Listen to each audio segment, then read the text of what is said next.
With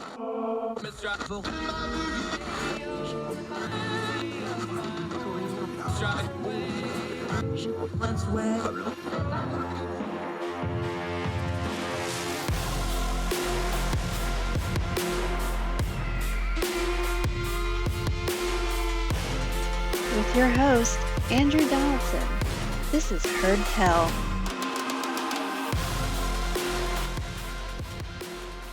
It's Friday, December the 17th in the year of our Lord 2021, careening to its conclusion in the holiday season. We hope both are going well for you and yours wherever you're listening across the street around the world. I'm Andrew Donaldson. Welcome to Heard Tell Radio.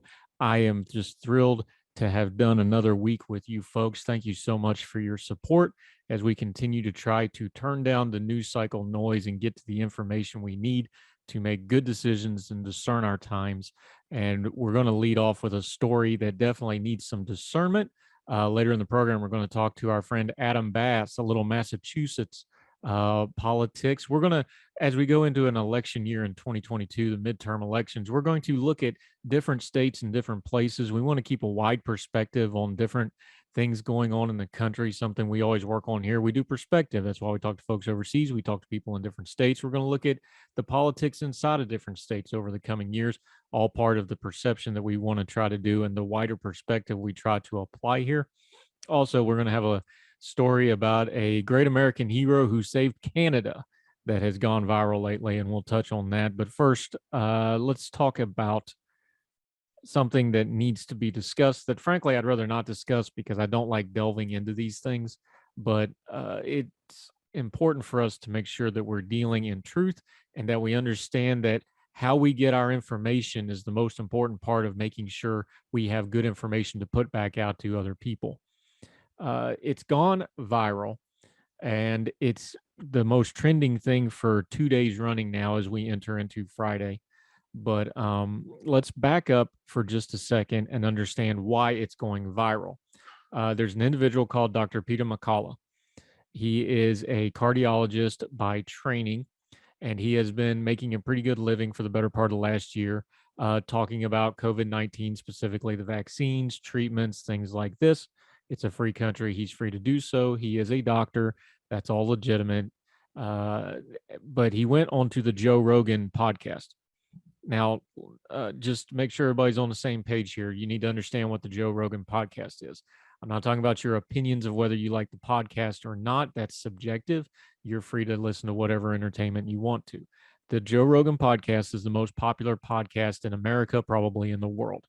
To give you some perspective here on how popular this podcast is, one episode of the Joe Rogan Experience, the name of his podcast, gets almost 3 times the views of all the cable news networks combined in prime time. This is a massive source of information for people. Joe Rogan's contract with Spotify was over $100 million. He is extremely well paid. He's extremely popular. He has mastered the medium. With that has come criticism from different parts about what he does with that platform. We're not going to get into all that because here on Heard Tell, we don't tell you what to think. We just give you information and you figure it out how you deem best fit. So whether you like Joe Rogan or don't like Joe Rogan is really neither here nor there to the information that we want to talk about right now. But you do need to acknowledge, as I do, he's probably the most popular podcaster on the planet, certainly in America. He is a very, very loud voice in our discourse. One thing I have criticized him for is when you have that big of a platform, you should have some responsibilities to go with it. You can't just be the I'm just asking questions guy and platform really questionable stuff under the guise of I'm just asking questions when you're making that much money and you have that big of a platform. That's just my opinion. You're free to disagree with it. But Joe Rogan is an entertaining guy. He's been the UFC commentator, so he's been in the public eye for a long time. He does stand-up comedy. He knows how to entertain, and he has a big platform. So when he brought on Peter McCullough, Dr. Peter McCullough, and did a 3-hour podcast on COVID and the things that Peter McCullough talked about on the podcast have been going viral. They've been getting pushed very, very hard on social media. It's become a big thing. We're not going to do a point-by-point discussion of a 3-hour podcast because we don't have time to do it. And there's a lot of information there to parse through. Again, One thing we're never going to do, we never insult you folks, the audience, because you're smart enough to dig into these things as much or as little as you want to. But I think what would be fair here is we do need to understand who these people are. We just talked about who Joe Rogan is. He's the most popular podcaster in America. He's way bigger audience than any news network or television program has. It's a massive part of our discourse. So what we are going to talk about for a minute here is who Peter McCullough is. We're going to go back in time a little bit. This is from August. And before anybody wants to talk about biased media, this is from our friends over at Hot Air, Taylor Millard, known as a right-leaning publication. It's a Salem publication. So however you filter that in, that's what this is written in. And this is in August, long before he came onto the Joe Rogan podcast. And I'm just going to read from Taylor Millard's piece, somebody I follow on Twitter and respect for the most part. Quote, Dr. Peter McCullough is a medical doctor known for his appearances in media and in front of government panels expressing some skepticism regarding coronavirus treatment, specifically the vaccines. He's claimed, whether it be online in interviews or in testimony before state legislatures, to be Baylor University's Medical Center Vice Chair of Internal Medicine and or a professor at Texas A&M University. Again, this is out of Hot Air back in August the 1st from Taylor Millard. Quoting, there's one problem, he's not. Baylor Scott and White Health, aka Baylor University Medical Center, sued McCullough last week, that would have been the last week of July, claiming he had breached a separation agreement reached in February of 2021 by continuously identifying himself as a member of BUMC or the BSSW. It includes appearances on Stu Peters and The Blaze, that's Glenn Beck's network, where the Baylor affiliation was mentioned. The court documents say the hospital has gotten multiple requests about his affiliation, along with social media comments criticizing Baylor's work. The hospital system is worried about losing patients and other business because McCullough remains identified with them. His affiliations, continuing to read from Hot Air and Taylor Millard, his affiliation with Texas A&M University is more unclear. A&M and Baylor Scott and White, that's the Baylor Hospital, are affiliated with each other through the College of Medicine. McCullough's name is no longer listed as a faculty member or an expert on internal medicine, COVID, or cardiology, but it's not known if that ended with his separation agreement with BSW was finalized. Texas A&M did not respond to a request when he left the College of Medicine, but this piece will be updated should they respond. McCullough's attorneys blame mistakes made by the outlets when he makes the appearance. Quote, every single instance referred to by Baylor is something said printed by a third party with no encouragement from Dr. McCullough, Clinton Michael said in a statement to the Dallas Morning News. Dr. McCullough does not and cannot control third parties. End quote. Back to what Taylor Millard's writing. There's truth to this statement, however. McCullough's biography at America Out Loud lists his affiliation with TCU and the UNTHSC, where he is a professor. It's not known when he started teaching there, but he's never been identified as a faculty member in his appearances, including an interview published on July the 25th. Again, this piece is from August the 1st, so this is relevant to the moment, where he again listed at Texas A&M. It is not known how recently he joined the school, but one would think he's correct outlets on their mistake. It's responsible, not to mention more ethically sound, and not that hard to tell somebody, hey, I'm now here. McCullough's attorney suggests politics are as another reason for the suit under the theory Baylor wants to silence the cardiologist from opining on COVID. The truth appears otherwise, though. BSSW's temporary restraining order that they took out against Dr. Peter McCullough request includes specific text noting he's welcome to give his opinion on COVID vaccines and treatments all he wants. Baylor just doesn't want their name attached to it. Quote, this is not a free speech issue or a stifling of dissent. McCullough can offer his opinions to whomever he wishes, but he cannot do so while claiming a current affiliation with the plaintiffs. That would be Baylor. He bargained away that ability in the separation agreement, end quote. What is interesting is the very day the lawsuit was filed, McCullough made sure to tell One American News he was no longer affiliated with Baylor Hospital or Texas A&M. Funny how quick things change when one gets sued. And again, Taylor Millard writing in Hot Air. McCullough shouldn't be silenced for giving his opinion on coronavirus. He's more than welcome to discuss whatever treatments he believes best. He just needs to be honest about his employment situation and his affiliations. Mistakes will happen, but at what point is someone becoming unethical when he or she fails to correct the record? Hopefully, McCullough's newfound clarification on who he's with will not be a flash in the pan, and he'll be more honest in the future. But this does raise questions. What else is McCullough not saying if he's willing to be revealed about when he practices medicine? Why aren't we willing to raise an eyebrow at McCullough's comments now that we know he's not listed where he said he was listed? If we're also willing to show skepticism towards CDC, politicians, bureaucrats, and others about more restrictive COVID measures. That's from Taylor Millard in Hot Air back in August. This is long before he appeared on the recent Joe Rogan Experience podcast that is now going viral, and everybody is citing him for various things that he said and purports in that podcast. Now, again, we're not going to do point-by-point refutations because you're all grown adults. If you want to go listen to the podcast, you can. You have the power in your hand called a smartphone or on your computer to Google and do your own research on the claims he makes and decide for themselves and for yourself. You can decide all these things, but we're going to put out information about who these people are because that's a part of deciding whether their information is valid or not. The fact that he's been doing conferences with questionable people over the summer is also something I factor into whether or not I take his information at face value. So do your own homework. Just because somebody shows up on the most popular podcast in America with credentials, with a title, with an experience means everything he says automatically becomes gospel truth. For example, I tweeted out something very roughly along the lines of what I'm saying here, and I immediately get a tweet with 4 direct questions about can I refute the science and the things that he's saying. If you can tweet at me 4 questions immediately, you should be able to ask 2 or 3 of the source material to start with before you go and write out to try to make it a new thing for you. This goes to what we talk about on this show a lot, what we call avataring. Are you doing your own homework and your own research and your own information? Are you making sure you're critical? I agree with Taylor Millard. We should be critical of not only Peter McCullough, but the CDC and the government and everybody else. Critical thinking is base level adulting. You should be critical of everything, get information, and then make a good decision. That's what we're advocating for here. But if you're just avataring because you like the Joe Rogan podcast, or you like Joe Rogan, or you like Peter McCullough, or probably more specifically, Peter McCullough might tell you some things that you want to hear that you don't think other people are saying, doesn't necessarily make them true. This is why we're talking about avataring. You're just latching onto Peter McCullough or a Joe Rogan or whoever else and taking whatever they say to be true without doing your homework on it. Some of what he says might be true.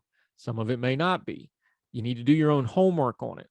And don't just smash send and retweet and pile on with everybody else until you take in the full measure of people. So speaking only for myself, if you're being iffy and dodgy about your credentials, I'm going to have even more questions about the information you're bringing. I know folks get all tied up in the conspiracy theories. They're fun. And everybody's out to get me is a great coverall for things like I wasn't being forthcoming with my credentials.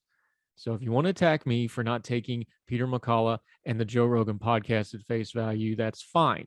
I'm just telling you up front, just because you're on the most popular podcast in America isn't going to be enough for me to say your information is good.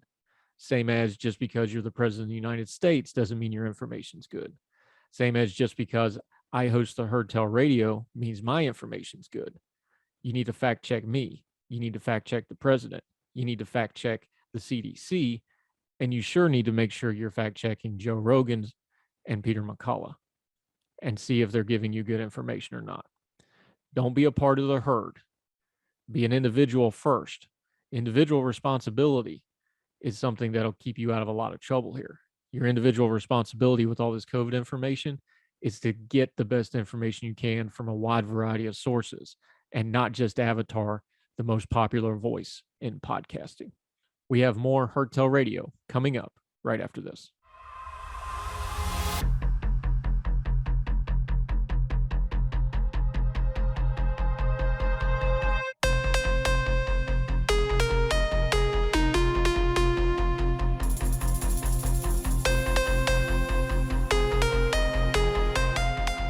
Welcome back to Heard Tell Radio. I'm Andrew Donaldson. Thank you so much for spending part of your day with us.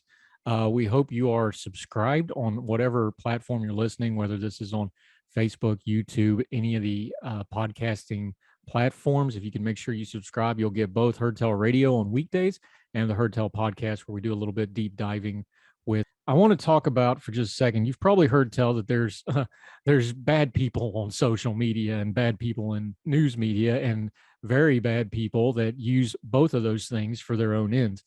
This is not shocking. Human behavior is undefeated, as we often talk about here. And part of that human behavior is that bad people do bad things. And a lot of times, bad people show up to do bad things, saying things to try to con good people into going along with them. I don't like to just name their names because there's a certain subset of people in our current discourse who it's basically nailing jello to the wall. You can't really engage them because any engagement at all, you're just giving them more bandwidth. They're not good faith arguers. They're not good faith discussions. And the more attention you give them, they just use that to spread their wickedness even further. They feed off that stuff.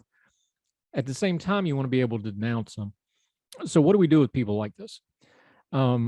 I go back to one of the greatest presidential speeches ever given, one of my favorite speeches ever given. And though as a man and as a president, he had a lot of lacking failures and did some horrific things policy-wise, FDR's D-Day speech is something that I go back to over and over again.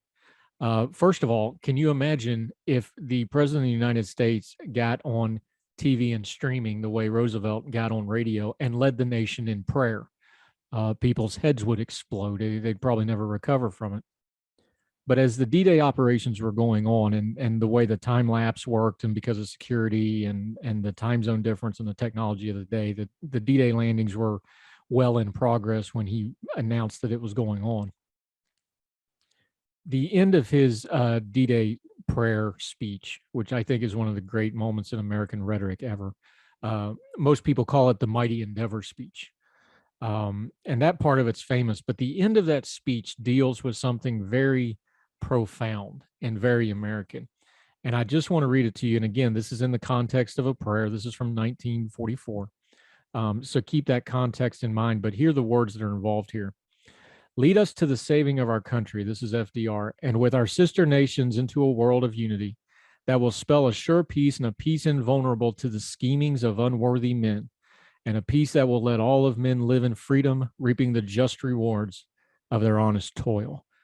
That's the ending to the D-Day prayer, A Mighty Endeavor, the FDR speech. But that the schemings of unworthy men is something I've really latched on to as I've started writing and as I've started working through things in my advocacy and in my commentary. These are words that have really stuck with me as I deal with people that are just obviously bad faith actors, people who just want to cause trouble, people who just want to spread their wickedness, and often use buzzwords, ideology, and political parties as cover for their wickedness. They're scheming of unworthy men. They're unworthy schemers because they're not just men, they're other people as well. Here's how you need to address them, and here's how we need to address them in our media. We need to understand that just because somebody uses a buzzword, that doesn't mean that's what they are. Their actions speak louder than their words. Are they using a political party as coverage for wickedness?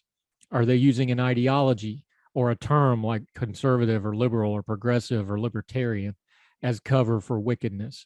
Are they trying to entice you with religious speak from a particular religion like Christianity or Judaism or whatever the case may be, to entice you into what their real goal is, which is bad intentions for a whole lot of people that are not like them?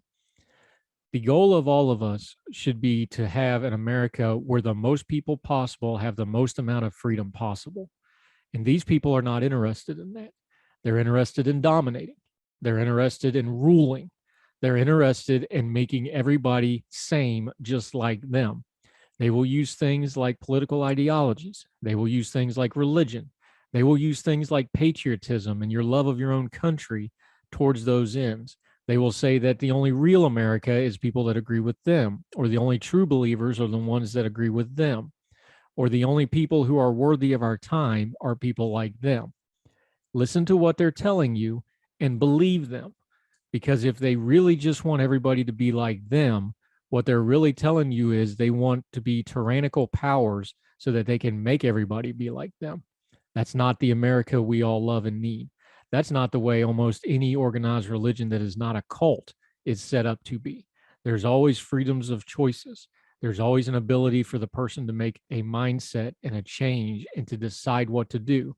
And anything, whether it's a government or an ideology or a religion, that starts with the individual having to behold to evil, wicked people who are unworthy schemers, it's bad. It's always bad. We could talk theology all day long on, the will of man and all this sort of things. That's not necessarily what I'm talking about here.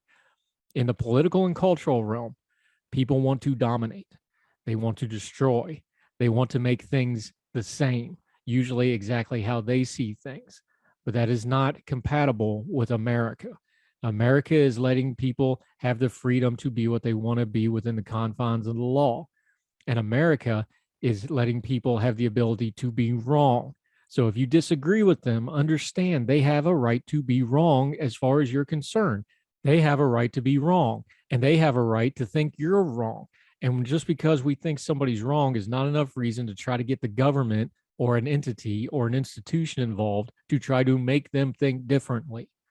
It's the arena of ideas. It's dirty, it's messy, it's fighting, it's not easy. But the arena of ideas is a lot better than the jail cell of bad ideology and unworthy schemers. We must be very vigilant with people who tickle our ears with words and buzzwords and things that we think are good, like family values, like religion, like belief, like patriotism. But they're tickling your ears with that so that they can do some really wicked stuff against other people that are not like them. And there's nothing good about that. There's nothing American about that. There's nothing Christian about that in every known sense of the word. And there's nothing good that's going to come out of it for our country. This, the greatest experiment in the history of mankind into a free people self-governing, cannot sustain us killing and destroying each other's value. We must respect everybody. We can fight our corners hard, but in the end, we need to remember we're Americans. And that will start and go a long way if we can put aside the unworthy schemers, call them out for what they are, and shout them down in the public sphere. More Heard Tell right after this.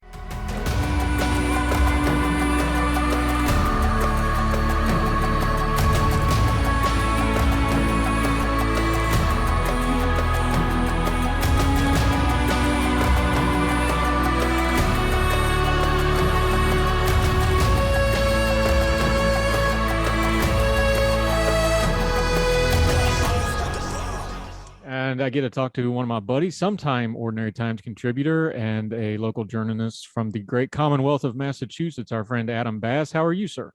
Thank you for having me on the show, Andrew. Great to be here. Great to talk to you about what's going on in my Commonwealth for all you people down West Virginia or across the world. Yeah, and we appreciate you joining us on Heard Tell Radio. It's so interesting because Charlie Baker has announced that he is not going to seek another term as governor. Massachusetts, it has the reputation of being a deep blue state. Of course, everybody thinks about the Kennedys. Elizabeth Warren, of course, very progressive, current sitting senator there. But with the exception of a Devil Patrick administration, the guy before this was Mitt Romney. And now you have Charlie. But what is it about Massachusetts and moderate Republican governors? Because it seems counter to their reputation, but it's kind of commonplace. Well, Massachusetts, you got to remember, it used to be one of the big stomping grounds of the original Republican Party, home to many, many traditional Republican governors, home to Charles Sumner, the one who basically called out slavery over and over again on the Senate floor and was beaten to death, or not to death, beaten to near death with a cane by a representative from South Carolina. And, Massachusetts, it likes its moderate Republicans, as well as the rest of New England. You got Phil Scott, couple other governors. You could argue for many that they say Christopher Sununu is a moderate Republican, though, that's a bit fluid in terms of how you define it. But it's very much a New England thing. The idea is that Charlie Baker, I think, has sort of transcended being a Republican and just sort of runs as, Charlie Baker. They never want to stay too much to the right, otherwise they get into a lot of trouble. And yeah, I think it presents a sort of a balance that people, voters do like, as they do like split government in some way.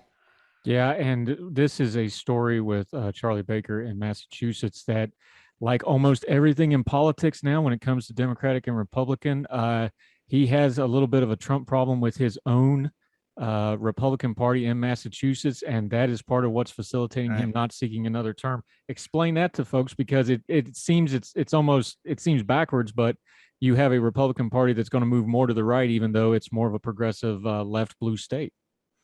Yeah, this is sort of the name of the game with many Republican parties across America. They see nationalization as the big ticket for them, and the big name in Republican politics is one Donald J. Trump. So you have Jim Lyons, the chair of the party, who is very much right leaning and very much trying to embrace Trump style Republican politics as their ticket. The base, which you can be found sort of in what I like to call the Great Red Blob of Worcester County. Worcester County is the middle of Massachusetts, and sort of bits and pieces of Plymouth County. They're a little more Trump Republicans, but Charlie Baker's base was mostly Democrats and independents because, again, he sort of transcended from being Republican Governor Charlie Baker to just Governor Charlie Baker. And, I think that's just sort of the case with many Republicans across the country. Everything, and this is also the truth with Democrats. Everything's becoming more nationalized. Everything is becoming sort of a trickle-down thing on the top of the ballot. And that's the way to success. Whether that gives them success is another thing entirely. Obviously, the elections need to play out. Specifically the midterm elections. I don't like picking up special elections because they kind of don't tell us all that much, but a small piece of the puzzle. So you have to watch out for what's going to happen in 22. See if that Trumpism goes far for Republicans. I think it will go far in deep red states, not so much in the Commonwealth of Massachusetts. Yeah, and you make a great point, because with nationalization, we talk, everybody has their favorite congressperson to hate on or love now. You used to never care about anybody's congressperson except your own. That's part of the nationalization. And then we have examples like Charlie Baker being governor. Of course, Joe Manchin's getting a lot of attention. Christine Sinema on the Democratic side, where they're more from more conservative areas, even though they're still of their party. I think you make a great point with the nationalization, and I think here in Charlie Baker, you have who, by some metrics, may be the most popular governor in America. He's often flirting with the 70s in approval rating, and he can't run for re-election with his own party in his own state. I'm going to challenge you on that, though, because here's the thing. Charlie Baker, yes, that is a component of it, but you also have to understand 8 years is a long time to run for governor. This is sort of a tradition in Massachusetts that they don't really run for 3 terms. There have been governors that have had 3 terms. Michael Dukakis is probably the most well-known, but they weren't consecutive. So that is just one piece of the puzzle. The other piece is that there have been reports that, he's talked to his family. His family just kind of wants him to move on. His decision, it was reported, I think, in Politico or Boston Globe, that, it was a decision made by his family and him. It wasn't because of the party. I think he would have won if he ran again by a closer margin than 2018, because Democrats, I don't think, tried. Or no, it was reported that they didn't really have much of an effort in 2018, especially if Maura Healey runs at some point. That's another conversation. But yeah, I think he would win even with a Republican Party that doesn't really like him as much compared to other Republicans across the country. I stand corrected. Then this plays into one of the reasons why the national media has been paying a little bit of attention to Charlie Baker, though, is he has come to certain people, especially non-Trump or never Trump Republicans. He's kind of become the unicorn flavor of the day as a Republican that's more moderate. But you're saying you think he's just done with politics, that has nothing to do with it, and they're just putting that on him. He's ready to just walk off for at least the near future. I mean, it's in some ways, I think it's coping. Charlie Baker has never had any or from what we've reported and what reporters have reported, Charlie Baker is not a man of national aspirations. Obviously there was that one time where he endorsed Susan Collins, but that was more of, a cordial thing. They're good friends.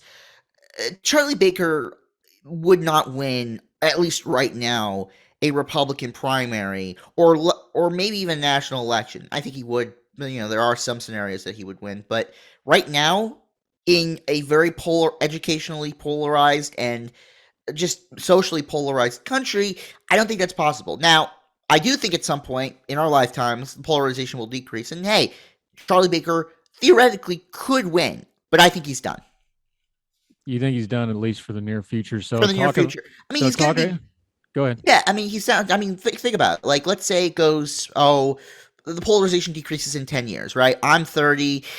and Charlie Baker's going to be in his 70s. I don't think the American people are going to be wanting another 70-year-old, 80-year-old president out of fear that, they could unfortunately pass away. Stability is one of the big things that Americans love. And age could come as a big factor. Now, I know that obviously the life expectancy is rising in this country still. If you're president, you're going to get one of the best health cares in the world. I mean, but at the same time, that's going to be a factor if he decides to run. Yeah, talking to Adam Bass, our friend in Massachusetts. Just to wrap this up a little bit, when you have a dominant political figure like Charlie Baker, who was, probably untouchable electorally, at least, or it would be tough to beat him, this is going to open it up. So what's next for Massachusetts politics, especially for the state house? Well, for the state house lower chambers, not much is going to change. Maybe Democrats pick up one or two more House seats. They already have 130, so they have a supermajority. Democrats don't control control all but three seats in the Senate.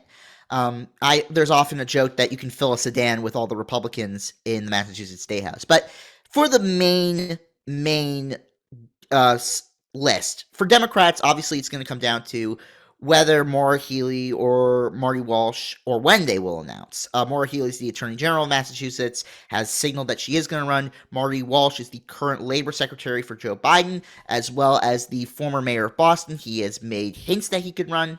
So, obviously, it's going to be a will they, won't they sort of scenario in a couple of weeks. My money on who would win that primary would be Maura Healey, and mainly because, and if I may bring up something here. This is a book called Don't Blame Us by Lily Geismer, and it talks about how Massachusetts is now a very suburban-heavy political state or commonwealth, and that's the way that they gain power. It's no longer in like gateway cities anymore. So because of that, I think Maura Healey has the advantage. And finally, the one thing I want to talk about for Democrats is the lieutenant governor's seat. Now, it's becoming a very crowded field, and, on one hand, obviously, politicos and journalists like to joke, oh my god, it's becoming crowded, but at the same time, when are you going to get a better chance to make a good amount of money as lieutenant governor when Charlie Baker isn't running? And as for Republicans, Jeff Deal is currently, right now, the number one contender for the nomination. There have been rumors that a former mayor of Taunton is going to run, a business owner is going to run. I can't name them off the top of my head, I apologize. But, I still have, Jeff Deal as the number one Republican running right now due to the fact that just getting in early and name recognition. Deal runs for governor, regardless of which the Democrat is. Does he get in single digits? I think he gets low double digits, maybe the 20s or the 30s on a good day.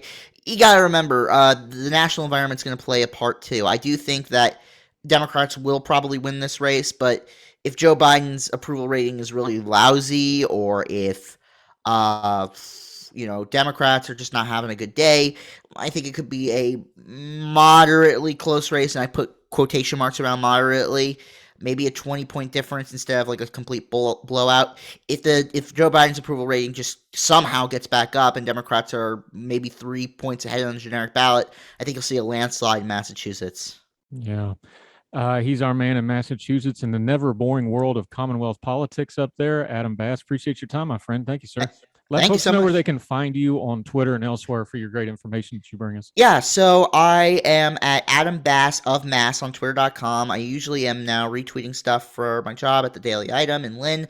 Currently writing stuff there. Very happy there.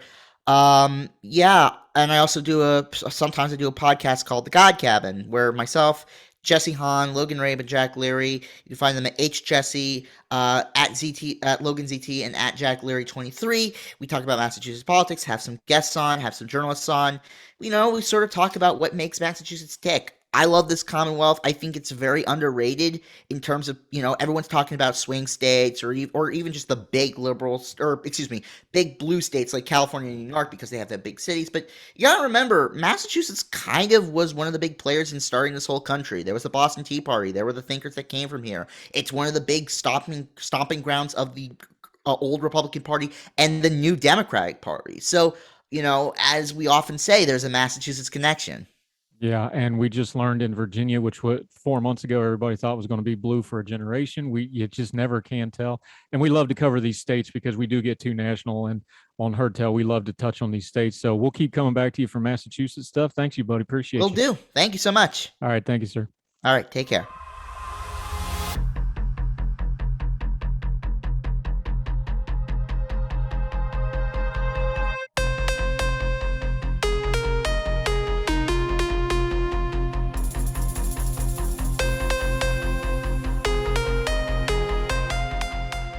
Welcome back. I'm Andrew Donaldson, and you're listening to Heard Tell Radio. This is the weekday component. Every weekday, if you're a subscriber or watch on the streaming services on the Big Talker, you get Heard Tell Radio.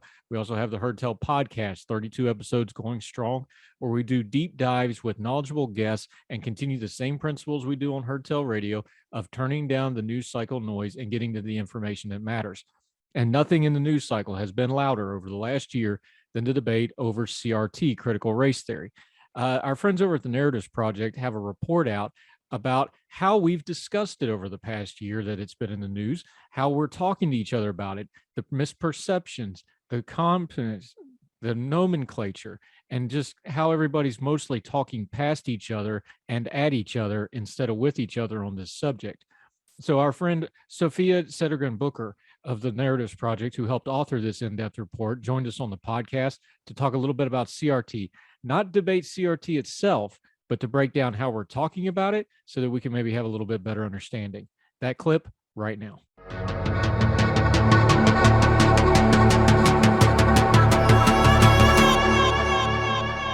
You said, and I'll quote it to you. Because CRT touches on our deepest beliefs about what America stands for and the roles of education, bridging the gap between left and right goes deeper than just agreeing upon or enforcing a standard definition. We've already talked about there's no really such thing as neutral here. We've talked about how people come at this. Is part of the breakdown here that we're trying to define something that we're just naturally going to have different definitions of, and maybe we shouldn't even bother with that piece of it and just say like, okay, you define it differently than me, but let's just acknowledge that and then try to talk about it. Because if you start down the definition path, that's almost like an absolute truth where like, well, I can't budge on this piece of it. Is that what you're finding after you did all this studying and all this research on the media narratives? Yeah, I think that is a central aspect of our findings. And that's that a lot of people approach this as if it is a neutral topic that they have some distance to. We perceive it as though we can define this without any bias. And what we're finding is that that is not the case. We're all introducing bias into our definition. And I think in order to have good conversations about it, as you stated, we have to first acknowledge, okay, your definition of this is X, and my definition of this is Y. And that's okay. It doesn't mean that my definition is correct and yours is incorrect or vice versa. It just means that because we are two different people with different experiences and different values, we have defined this differently. And from that, it's a lot easier to have conversations about how we feel about it and why we think it's important or not important to introduce CRT in education, because then we know where the other person is standing. Because if we're approaching the conversation thinking, as many people on the left do, that CRT is a way to recognize and address racism in society, if someone is opposed to it, it's easy to jump to the conclusion that they're racist. Likewise, if you're coming from the right and have your definition that CRT ascribes racism to parts of American society, whether or not it exists, it's easy to conclude as someone who is for CRT is trying to make us more racist or trying to make people feel bad about being white. And when we look at it from those two distinct positions, it's easier to understand why people can either be so favorable towards CRT or so against it without passing judgment on them as people.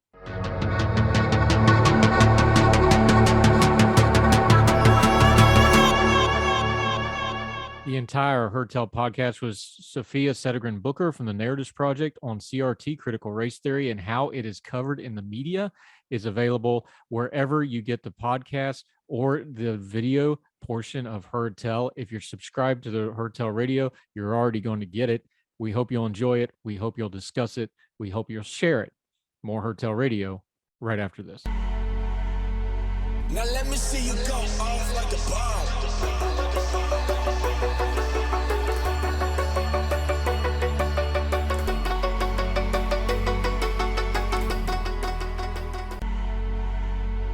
Now let me see you go off like a bomb.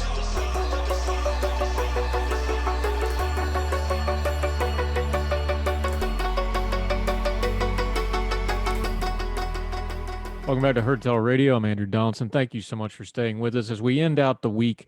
A great week here at the Heard Tell Radio that we really appreciate your support, by the way. It's done better than we thought it would, and we appreciate you listening. A little lighter note to end the week and to end this particular show. Let's talk a little bit of a story about a time back in the 1950s where Canada almost had themselves a nuclear disaster. On December the 12th, 1952, the Chalk River NRX nuclear reactor suffered a partial meltdown. I'm reading this from a Newsweek article. The incident resulted in hundreds of thousands of gallons of radioactive water flooding the core and causing major damage to the reactor. Let's pause right there. We all know what happened with Chernobyl. If you haven't watched the HBO miniseries on Chernobyl, I highly recommend it. It is excellent, gripping, at times hard to watch. It is well acted, and it shows you how catastrophic that was, and perhaps even more frightening, how much more catastrophic it would be if a whole lot of people didn't sacrifice a whole lot of stuff to make it not as bad as it could have been. So back to 1952 Canada, as reported by nuclearenergy.net, the major failure, along with, quote, several poor decisions by facility operators, end quote, resulted in a nuclear fission chain reaction that caused the power level to rise exponentially. This is similar to what happened at Chernobyl. The power rise suddenly spiked and it melted down. Anyway, back to Canada in the 50s. At the time, the NRX reactor operated at around 300 megawatts. On December the 12th, this is 1952, workers at the plant were preparing for a reactor physics experiment at low power. Also something that happened in Chernobyl some 30 years later, incidentally. However, a defect in the NRX shutoff rod mechanism combined with human errors caused a temporary loss of control over reactor power, ultimately causing it to surge to between 60, and 90 megawatts. The energy load would normally not have been a problem, but several experimental fuel rods that were at the moment receiving inadequate cooling for high power operation ruptured and melted.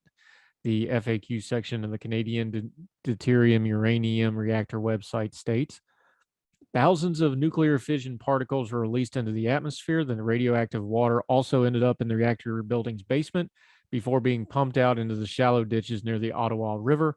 The U.S. was then called in to help with the cleanup site. So who did the U.S. send up there? Well, they found a young trained nuclear engineer in the Navy who had been somewhat of the protege of Admiral Hyman Rickover, who was the father of the nuclear naval program and of the atomic submarine Seawolf, and was asked to send his best to help clean up. According to the Historical Society of Ottawa, part of the cleanup plan, the reactor had to be shut down, disassembled, and replaced, with the team also needing to clean any spilled radioactive material. The intensity of the radiation meant that this team and each member of the team could only spend about 90 seconds at the core location before the operation, which involved being lowered into the core. You think your job was rough. An exact replica of the reactor was built on a nearby tennis court where the leader of this group of men, Navy personnel, practiced cleaning and repairing it. They described it this way, quote, we all went out on this tennis court and we had an exact duplicate of the reactor on the tennis court, and we would run out there with our wrenches and we'd check off so many bolts and nuts and they'd put them back on. And finally, when we went down in the reactor itself, which was extremely radioactive, then we would dash in there as quickly as we could and take off as many bolts as we could, the same bolts we had just been practicing on. Each time our men managed to remove a bolt or fitting from the core, the equivalent piece was removed on the mock-up. Continuing, they said, when a Canadian heavy water nuclear plant at Chalk River was destroyed by the accident in 1952 or by a reactor meltdown and the subsequent hydrogen explosion, the crew were volunteered by Rickover to assist with the disassembly so it could be replaced. The reactor core was below ground level and surrounded by intense radioactivity, even with protective clothing. Each of us would absorb the maximum permissible dose with just 90 seconds of exposure, so we had to make optimum use of the limited time. The limit on radiation absorption in the early 50s was approximately 1,000 times higher than it is 60 years later because they didn't know what we know now. The rebuilt NRX reactor was back in service within 2 years of the meltdown before it was permanently shut down in 1993. The young naval lieutenant who saved Canada, a young Jimmy Carter, who would later become president of the United States. And while he is not known to have been the best president we ever had by a long shot, he is the only one who can claim to have had saved Canada nearly single-handedly with his leadership skills. Jimmy Carter, it might be noted, is the only president to date who is submarine qualified on nuclear submarines, and they don't give those dolphins out to just anybody. As far as the radiation exposure, Jimmy Carter and his wife Rosalind are still alive and doing just fine well into their 90s, and God bless them. That'll do it for Heard Tell today. Thank you so much for your support. Whatever platform you're watching and or listening on, please leave a rating and a comment. Let folks know that our little program's worth checking out. And if you really want to do us a solid, put it out on your social media. The links are all there, no matter what platform you're on: YouTube, iTunes, Spotify. If you're streaming on the Big Talker or the Big Talker's Facebook page, stick us on your social media. Let other people know to find out about us, because I think more folks out there are going to want to get a little bit of news and political discussion with the noise turned down. None of the caterwauling, just information, just folks talking. It's what we'll keep trying to do as long as you keep listening, and we greatly appreciate you. Remember, it only costs you a click, 2 if you share it, and we sure appreciate it. So wherever you and yours are across the street or around the world, we hope you're well. We hope you're well fed, and we'll see you on Monday for Heard Tell Radio. All the music on Heard Tell is provided under a Creative Content license from monstercat.com.